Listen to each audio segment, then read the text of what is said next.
Assalamualaikum warahmatullahi wabarakatuh. Waalaikumsalam warahmatullahi wabarakatuh. Sebelumnya saya ucapkan terima kasih Bapak atas waktunya untuk melaksanakan tugas saya, melakukan wawancara atau interview tentang keputusan atau dilema etika dan rujukan moral. Langsung saja nih Pak. Untuk selama ini Pak, setiap Bapak menghadapi kasus-kasus yang merupakan dilema etika atau rujukan moral, bagaimana cara Bapak mengidentifikasi kasus-kasus tersebut? Untuk mengidentifikasi kasus-kasus tersebut, itu kita perlu mengidentifikasi dulu dengan melakukan pengamatan tentang kejadian kasus-kasus itu terlebih dahulu yang terjadi. Kemudian saya akan mencari tahu kebenaran masalah dilema itu, kasus itu. Lalu bagaimana cara Bapak menjalankan pengambilan keputusan di sekolah Bapak jika ada kasus-kasus dilema etika ataupun rujukan moral, terutama kasus-kasus di mana dua kepentingan ini sama-sama benar atau sama-sama mengandung nilai kebajikan? Ya, kita panggil dulu atau kita berembuk dengan guru, bertanya dengan guru dan berdiskusi, terutama jika terjadi kasus yang mengandung dua kepentingan tadi. Itu kita sama-sama benar, akan kita diskusi terlebih dahulu dengan guru, khususnya guru yang lebih senior, yang punya kompetensi di bidangnya, yang bisa menangani hal-hal yang kaitannya dengan masalah kasus itu. Berarti guru juga dilibatkan nih Pak dalam pengambil keputusan tersebut. Khususnya guru yang senior atau guru yang mengalami permasalahan itu kita panggil dulu. Oke. Untuk langkah-langkahnya sendiri Pak, atau prosedurnya yang biasa Bapak lakukan selama ini dalam mengambil keputusan? Itu kita mengambil keputusan itu dengan cara menganalisis manfaat bagi sekolah untuk setiap keputusan yang kita ambil. Untuk hal-halnya sendiri yang menurut Bapak itu efektif dalam pengambilan keputusan pada kasus-kasus dilema etika sendiri, itu apa yang menurut Bapak efektif? Hal-hal apa yang menurut Bapak efektif? Yang kita menurut efektif itu kita dengan cara kita musyawarah, ya, melibatkan guru-guru. Ini meskipun saya itu punya hal yang signifikan atau kita punya rasa harus punya tanggung jawab, tapi tetap kita melibatkan guru-guru untuk mengalami atau menangani masalah hal-hal itu. Apa dengan yang Bapak lakukan itu efektif berarti ya Pak? Iya, kita perlu musyawarah. Tantangannya sendiri Pak, Bapak mengambil keputusan seperti itu dengan diskusi dan musyawarah dengan guru. Tantangan apa dalam pengambilan keputusan dalam kasus-kasus dilema etika tersebut Pak? Ya, tantangannya ya kita harus cari awal mulanya, terus kita kumpulkan, kita tadi ambil guru senior yang mampu untuk menangani hal-hal itu. Kita perlu memberi pandangan kepada mereka. Untuk pengambilan keputusan tersebut atau jika ada permasalahan yang menyangkutkan dengan pengambilan keputusan tersebut, kira-kira itu ada jadwal tertentu tidak Pak dalam penyelesaian kasus itu? Kita perlu ada tata kala atau jadwal yang untuk kita untuk menyelesaikan masalah dilema etika itu tadi. Jadi kita tidak bisa langsung ditemukan, tetapi kita harus bisa solusi. Apabila kita langsung menemukan solusi yang kita tepat, maka langsung kita buat suatu keputusan bersama bahwa ini yang terbaik untuk hal-hal kaitannya dengan masalah dilema etika. Berarti memiliki jadwal untuk menyelesaikannya Pak? Pasti harus ada. Prosedurnya juga. Kira-kira Pak, adakah seseorang atau faktor apa yang selama ini mempermudah atau membantu Bapak dalam mengambil keputusan dalam kasus-kasus dilema etika, Pak? Yaitu kita harus bisa mengembalikan keputusan yang tepat, yang berpihak pada murid. Jadi kita jangan egois bahwa ini keputusan ini yang benar. Jadi kita harus berpihak kepada murid dan bermanfaat untuk kita semua, untuk semua pihak. Artinya bahwa ini hal-hal yang terbaik, tapi kita mengutamakan kepentingan murid dulu, tapi untuk kepentingan kita semua. Bagus sekali ya Pak untuk pengambilan keputusannya Bapak. Untuk kira-kira ada tidak Pak, maksudnya salah satu guru yang bisa dijadikan untuk membantu Ya, Bapak? pasti ada Bu. Jadi hal-hal yang kaitannya dengan untuk memutuskan masalah dilematika, kita jelas karena kita punya guru yang senior, kita panggil ya, karena guru yang senior paling tidak itu sudah tahu ya, apalagi saya dengan guru senior itu mungkin di dalam pandangannya mungkin lebih real dia atau lebih berpengalaman dia, maka kita tetap memanggil guru-guru yang senior untuk menyelesaikan masalah dilema etika itu. Untuk rencana kedepannya sendiri Pak, jika ada permasalahan atau yang harus mengambil keputusan tersebut Pak?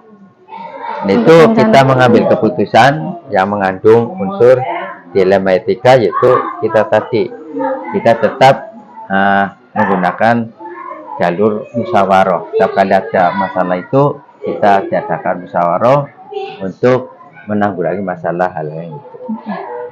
Dari semua hal yang telah disampaikan, pembelajaran apa yang dapat dari semua hal yang tadi Bapak telah sampaikan, kira-kira Pak, pembelajaran apa yang dapat Bapak petik dari pengalaman Bapak sendiri saat mengambil keputusan dilema etika tersebut? Untuk pengalaman kita, yaitu pada setiap kasus yang ada di sekolah, kita terus terang saja berpihak kepada murid,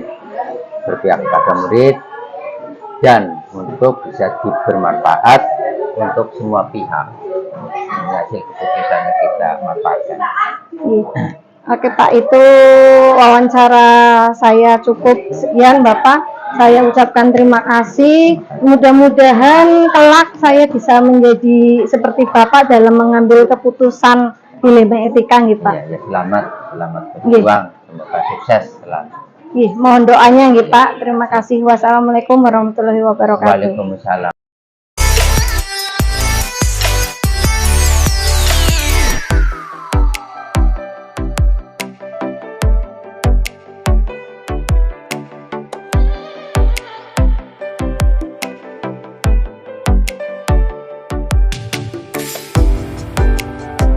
Assalamualaikum warahmatullahi wabarakatuh Bapak. Waalaikumsalam warahmatullahi wabarakatuh. Terima kasih atas waktunya sudah menerima kunjungan saya dalam sesi wawancara tentang pengambilan keputusan dilema etika dan rujukan moral. Sebelumnya perkenalkan dulu, nama saya Indah Pravitasari dari SD Kartasuci 1, CKP Angkatan 7. Bersedia Bapak untuk diambil videonya untuk wawancara kali ini? Iya, monggo. Sebelumnya bisa perkenalan dulu dengan Bapak. Ya. Nama saya, nama lengkapnya Hadi Widiasa. Asli saja itu. Ya, ini saya baru 1 tahun lebih lah. Kalau cuma kurang. Ya kan 1 tahun lah kurang lebih di SD SD Sabi Jatikan. Di sini sebagai kepala sekolah. Rumahnya dekat sana di Bukit. Berarti belum lama ya Pak di sini? Ya, masih hangat-hangat ya. Masih hangat. Begini Pak, untuk wawancara kali ini tuh ada beberapa pertanyaan yang akan disampaikan dengan Bapak menyangkut keputusan yang menggunakan yang dilema etika dan bukan.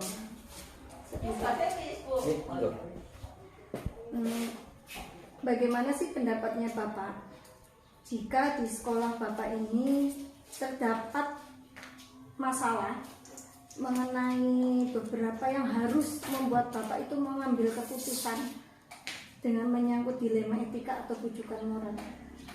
Ya, pertama kita harus punya analisis dulu ya. Kita setiap kasus yang datang itu rujukan moral ataupun dilema etika. Kalau rujukan moral harus kuat, kadang-kala rujukan moral jadi bingung karena di situ terjadi ketimbangan individual. Tapi karena memang itu dalam seluruh norma itu salah, maka kita harus memilih kebenaran dalam kasus rujukan moral. Tapi dalam dilema etika di situ nanti di situ butuh proses yang cukup panjang. Pertimbangannya dengan pertimbangan bukan cuma saya, mungkin dari teman-teman guru ya, seperti itu. Tergantung nanti tingkat keluasan kasusnya. Semakin kasusnya besar maka yang kita libatkan semakin banyak. Kalau yang kecil mungkin saya sendiri bisa Langsung mengambil keputusan iya, sendiri. ada beberapa urutannya harus kita. Kira-kira Pak, kalau boleh tahu contoh Pak, sebagai contoh yang merupakan kasus dilema etika atau rujukan moral yang masih melekat di hati Bapak. Jadi gini, kalau itu ya kita masih banyak, ada dua sih. Artinya seperti dibalaskan ada dua yang dihadapi ya, kasus dari siswa sendiri, ada yang kasus dari guru. Nah, kalau yang mungkin saya akan lebih banyak ke siswa, alam menyoroti ke siswa gitu. Seperti siswa ini, kalau siswa berkelahi gitu. Kalau siswa berkelahi, kalau sekolah lain itu ada yang secara tegas itu, kalau misal ini bisa dikeluarkan, langsung dikeluarkan. Kalau saya tidak, itu karena anak-anak ya. Di situ kalau kita mengeluarkan sebenarnya itu baik juga, dalam artian benar karena di norma hukumnya kalau sudah melakukan tindakan kekerasan. Akan tetapi ketika saya tidak langsung mengeluarkan anak itu juga itu juga baik juga karena di situ kita ada masa depan. Ketika anak dikeluarkan itu kan seperti yang katakan kita ini ya menutup dari mungkin semangatnya dia. Padahal langkah-langkah yang kita tempuh belum lengkap, seperti itu. Maka kalau saya dalam ini kan dilema etika ya, rujukan moral tadi sudah saya sampaikan, nggak usah bingung. Udah, kalau yang salah jangan ikuti. Itu ya Pak, antara keadilan versus belas kasih ya Pak. Iya. Nah di situ maka mungkin kalau itu kasusnya nggak cukup pelik ya, dalam artian orang-orang yang bahkan cukup pelik, maka di situ saya buatkan step daftarnya dari uji publik ya, artinya kalau saya ngambil keputusan ini dipublikkan itu masih banyak pendukung kan, zaman sekarang kan netizen ya, itu bisa diperkirakan. Kalau kita sering lihat komentar ini orang, saya kira mereka tahu gitu. Nah, dilihat dulu berkelahinya sebatas apa, kemudian itu latar belakang apa jadi ngobrol kan belum lengkap begitu. Nah setelah itu rangkaian penyelidikan dan analisis selesai, kemudian nanti pembicaraan secara seluruh pihak, baru keputusan. Jadi nggak langsung kita tek keluar. Itu kalau menurut saya. Jadi ada identifikasinya. Pada akhirnya nanti yang memutuskan kalau urusan yang berat itu kepala sekolah, guru dan mau kepentingan, terutama komite gitu yang paling terdekat gitu. Kalau memang di situ kan itu kan urusan internal, bukan urusan birokrasi kedinasan. Begitu. Artinya bisa enggak? Karena kita kan memang sekolah, kalau misalnya ini bukan masalah belas kasihan. Sekolah itu adalah membantu anak, menyelamatkan anak, selamat mencapai kebahagiaan setinggi-tingginya. Dan untuk jadi benar, saya kira bukan hal yang mudah. Jangan karena kita saja sering kali salah. Ada faktor X ya, emosinya kenapa? Itu kan kita harus. Makanya kita itu ada psikologinya. Dalam putusan ada resiko. Lalu bagaimana Bapak menjalankan atau pengambilan keputusan sekolah Bapak ini, terutama kasus-kasus di mana ada dua kepentingan yang sama-sama benar atau sama-sama mengandung nilai kebajikan? Iya. Dilihat dari urgensinya sih. Jadi pertama, misal ya dalam satu kasus ada masalah benturan A benturan B. Nanti dilihat ya urgensinya, pentingnya itu bagaimana, kemudian tingkat dampaknya bagaimana. Ya, contoh tadi, kalau kita ngambil anak yang populasi sampai mungkin ada yang berdarah-darah, kita langsung keluarkan. Itu mungkin urgensinya sekolah amat gas gitu ya, secara dampak pendeknya. Tapi kita lihat secara dampak panjangnya, gitu kan. Kalau dampak panjangnya berarti anak ini nanti merasa langsung tang gitu kan. Apakah kadang kita berpikir ini, apakah perkelahian itu kan bukan seperti orang dewasa kalau anak-anak biasa, saya katakan tidak bersaya, nggak seperti orang dewasa terencana kan itu otomatis. Apakah setimpal hukumannya perkelahian secara mungkin kekanak-kanakan kemudian jadi keluar gitu, itu kan jadi pertimbangan. Jadi urgensinya lebih ke anak itu secara jarak jauh, secara jangka panjangnya, terutama itu yang utamakan dalam masa depan anak dampak gitu. Makanya saya untuk kasus ini ketika anak-anak kasus besar, saya akan bilang kedua, kalau kamu bermasalah terus dengan sekolah, dengan teman-teman, maka sebagai bukan hukuman karena kamu tidak bisa bersosialisasi, maka kamu hak untuk bersosialisasi saya batasi. Selama sebulan kamu nanti berangkatnya ke kantor saya, kepala sekolah, nanti kamu sendirian. Jadi nggak saya keluar ya, jadi saya pisah.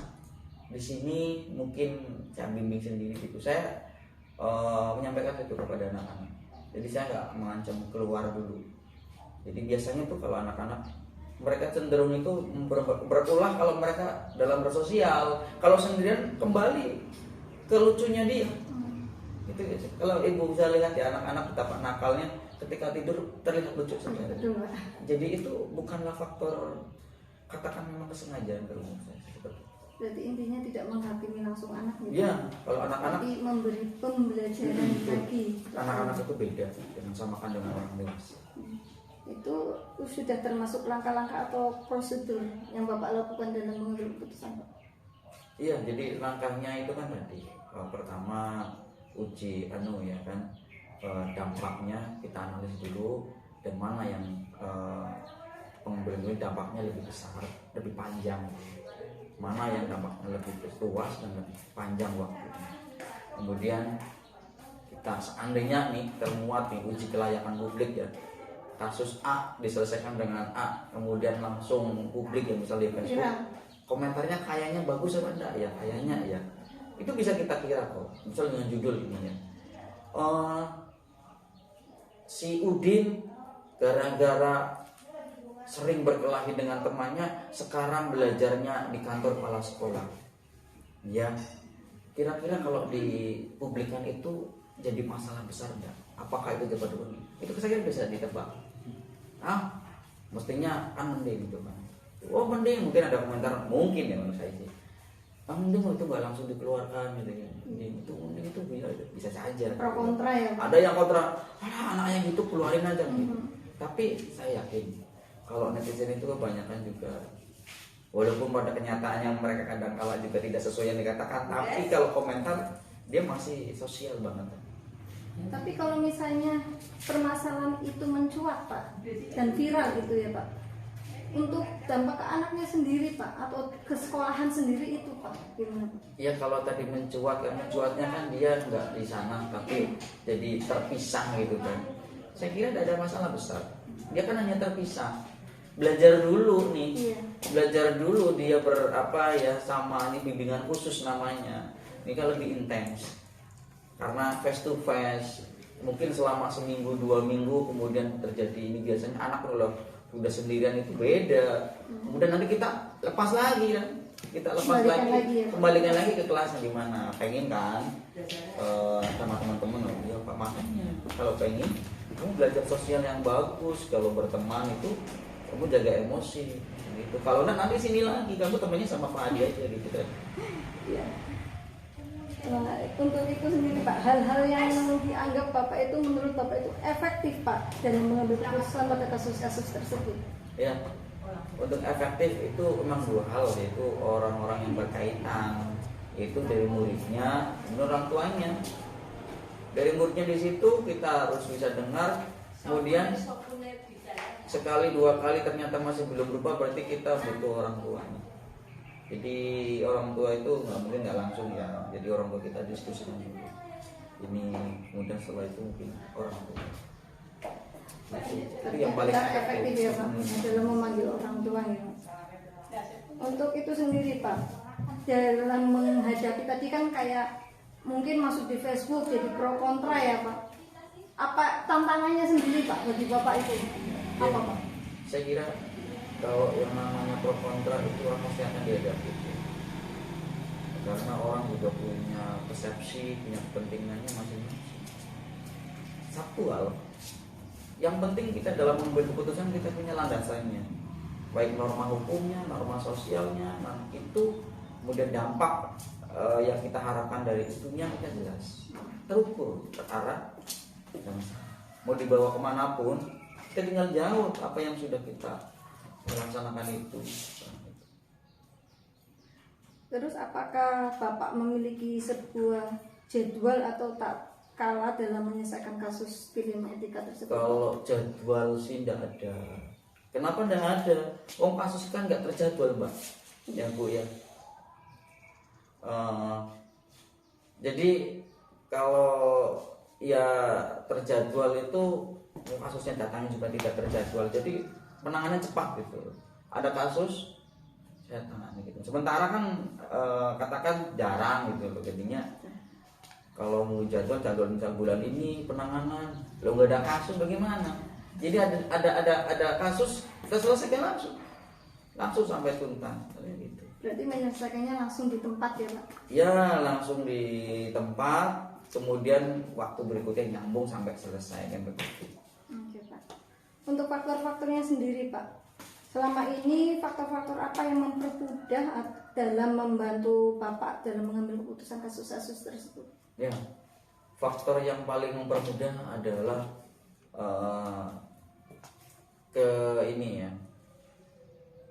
kita bisa menemukan indikator-indikator dari masalahnya. Itu yang paling mudah. Jadi misal setelah kita menemukan indikatornya, mungkin indikator ini dapat kita temukan yang pertama dari berbagai macam pengumpulan data ya, misal dari teman-temannya ataupun dari wawancara dengan anaknya, orang tua. Di situ kan akhirnya kan kita tahu indikator-indikator kasus-kasus ini. Maka disitulah kita bisa menentukan, oh ternyata masalahnya adalah A karena A, dengan B dengan tingkat ini masing-masing. Nah dari semua hal yang telah disampaikan Pak, pembelajaran apa yang bisa Bapak ambil atau Bapak petik dari pengalaman Bapak mengambil keputusan tersebut? Ya, dalam mengambil keputusan memang cukup berat karena itu berdampak buat orang lain. Kalau bagi saya, kalau buat diri saya tidak masalah. Saya lebih baik katakan saya yang tersiksa tapi orang lain jangan. Saya berharap ya juga jangan tersiksa semua lah gitu. Ya, betul. Cuman kalaupun harus berkorban biarlah. Dan keputusan itu pasti nggak ada keputusan yang dua-duanya pasti ya. Tapi disitulah kita katakan pengambilan balik sebagai hakim harus benar-benar jeli dalam memandang. Satu hal yang nggak boleh ketinggalan adalah minta petunjuk Allah Subhanahu Wa Taala, sehingga dalam mengambil keputusan itu mudah-mudahan Allah menuntun. Jadi di sininya kita tuh kalau kali ini akan bertentangan. Kalau misalnya ini nggak enaknya bukan nggak enak perasaan, sepertinya kok ada seperti itu. Kalau bagi saya sih pasti. Jadi kalau mau itu ya kita berdoa dulu, itu harus, sebab dalam masalah itu ada ujian. Terakhir Pak, apa ada kata-kata yang ingin Bapak sampaikan sebagai motivasi Ya, para sekolah atau guru-guru yang lain dalam mengambil keputusan? ya, pengambilan keputusan adalah mutlak harus kita miliki kemampuannya untuk mengambil keputusan yang tepat. Analisa, kemudian pikirkan indikator jangka pendek, jangka panjang, kemudian keluasannya. Jangan merasa diri kuat, ajaklah di sekitar kita untuk juga mengambil keputusan, karena sukses sendirian itu tidaklah bahagia, tapi sukses bersama-sama itu lebih bahagia. Mantap sekali Pak. Kalau saya lihat dari Bapak tidak terasa kayak seperti 1 tahun ya Pak, Ayu sudah bertahun-tahun jadi kepala sekolah ya Pak. Pengalamannya juga sudah banyak. Mudah-mudahan kelak saya juga bisa seperti Bapak dalam mengambil keputusan. Terima kasih juga atas waktunya. Barangkali ada salah ucap, salah sikap, mohon dimaafkan ya Pak. Iya, sama-sama Ibu. Jika saya mungkin tadi manggil kadang Mbak masih muda ya. Jadi Bu ya, jadi sama lah. Saya juga pastinya ada yang salah. Yang barangkali banyak yang tidak memenuhi ekspektasinya Ibu ya. Mohon maaf juga. Terima kasih Bapak. Assalamualaikum warahmatullahi wabarakatuh.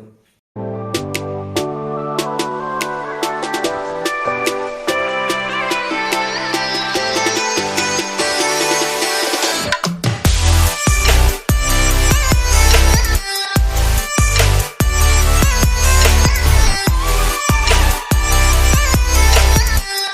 Assalamualaikum warahmatullahi wabarakatuh. Waalaikumsalam warahmatullahi wabarakatuh. Terima kasih Pak Jenal. Perkenalkan, nama saya Indah Pravitasari dari SD Negeri Kertabesuki 1 CGP Angkatan 7. Tujuan saya ke sini adalah ingin mewawancarai Bapak tentang pengambilan keputusan saat terjadinya kasus dilema etika ataupun bujukan moral. Apakah Bapak berkenan untuk dilakukan wawancara dan direkam oleh video? Baik, terima kasih kepada Ibu Indah Pravitasari dari SD Kertabesuki 1.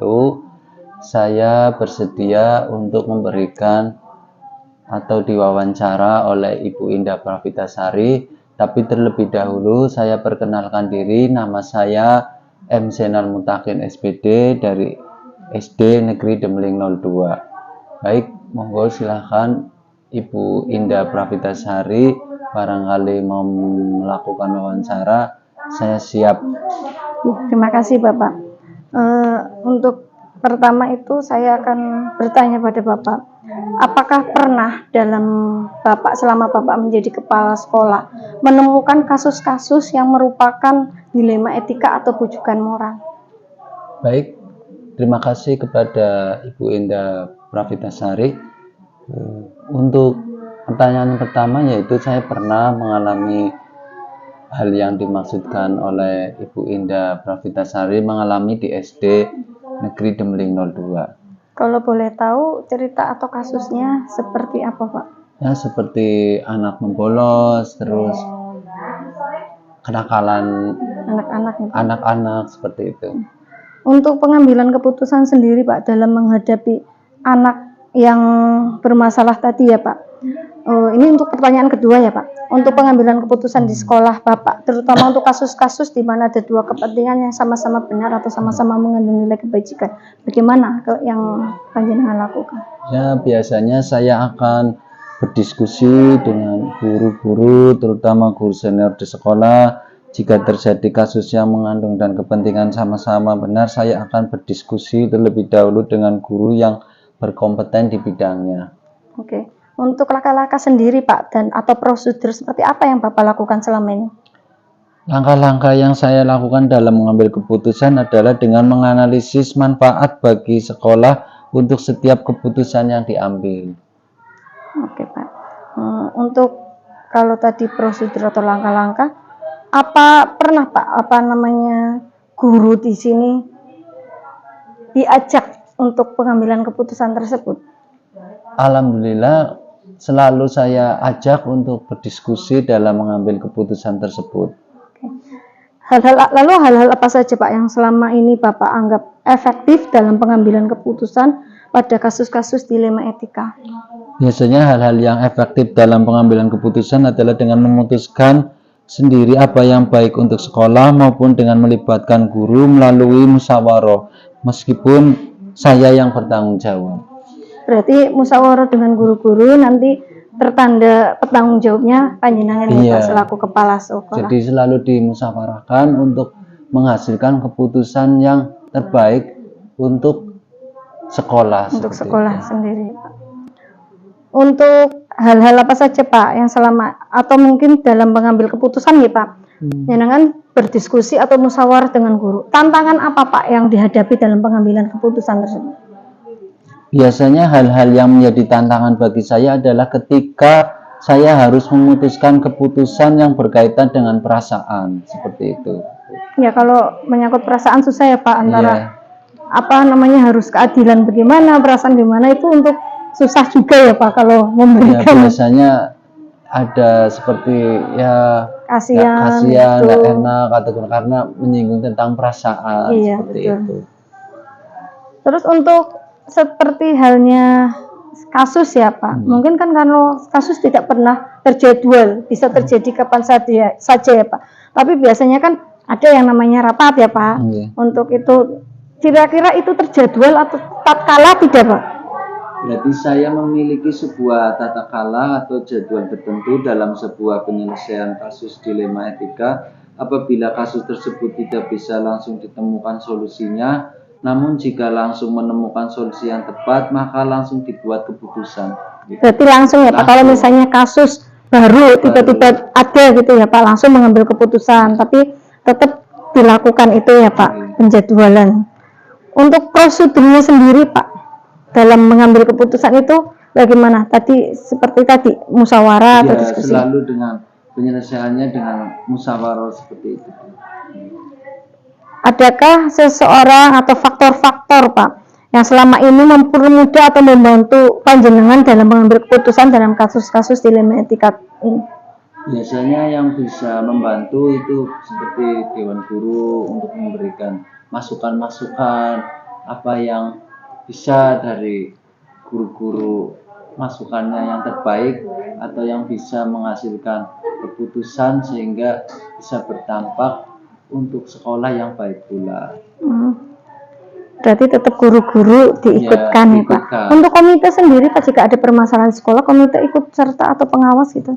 Biasanya kalau yang masih bisa ditangani oleh sekolah, oleh kepala sekolah dan dewan guru, ya cukup dengan Kepala sekolah dan kepala dewan sekolah guru dan sendiri ya guru. Pak. Oke Pak. Nah dari semua yang tadi Bapak sampaikan Pak, pembelajaran apa yang Bapak petik dari pengalaman Bapak saat mengambil keputusan dilema etika? Berarti pembelajaran yang dapat dipetik dari pengalaman saya yaitu pada setiap kasus yang ada di sekolah harus memiliki pengambilan keputusan yang tepat, yang berpihak pada murid dan bermanfaat untuk semua pihak sekolah, seperti itu. Oke Pak, terima kasih.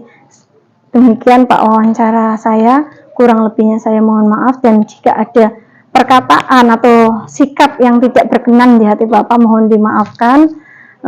Saya kira cukup. Wassalamualaikum warahmatullahi wabarakatuh. Terima kasih.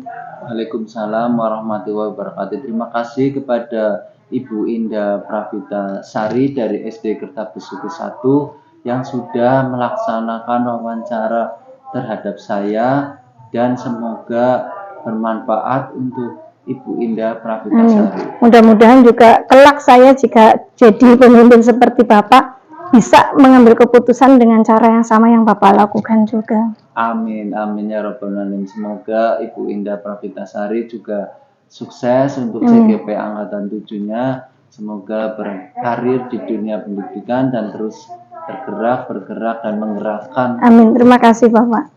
pendidikan di Indonesia. Terima kasih Bapak. Wassalamualaikum warahmatullahi wabarakatuh. Waalaikumsalam warahmatullahi wabarakatuh.